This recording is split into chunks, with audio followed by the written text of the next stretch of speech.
Tomorrow, Liberal Democrats MP David Limbrick will introduce a motion into the Victorian Parliament's upper house to review vaccine mandates and ultimately, he says, get rid of them. David Limbrick joins me now from Melbourne. David, this is pretty significant news. What is your motion calling for, and is it likely to get support? Hi, Peter. Look, we're calling on the government to end the open premises directions and the vaccine mandates. Effectively, what we're calling for is an end to medical segregation. We've got a situation now, we've got extremely high vaccination rates.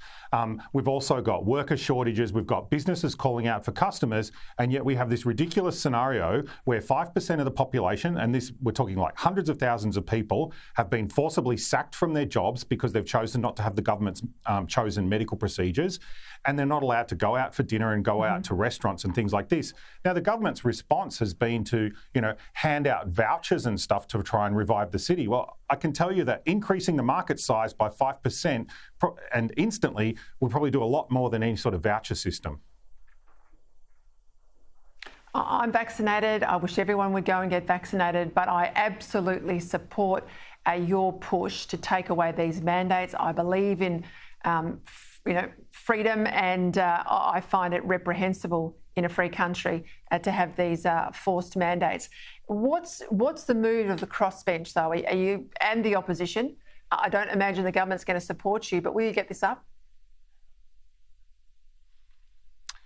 Look, we're still working on the numbers. I've spoken to the opposition and they've indicated support, which is great. I'm very happy about that. I've spoken to a number of other crossbenchers and they've given me some support. Some other crossbenchers have concerns. So I think it'll be touch and go as to whether it gets up or not.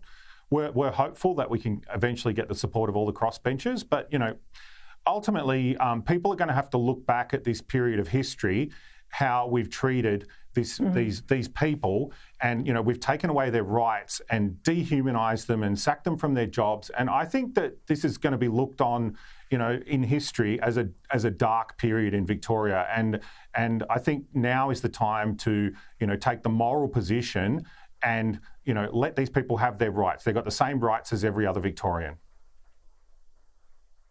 Couldn't agree more, David Limbrick. Thank you for your time. Best of luck with that motion tomorrow. We'll stay across it here on Credlin.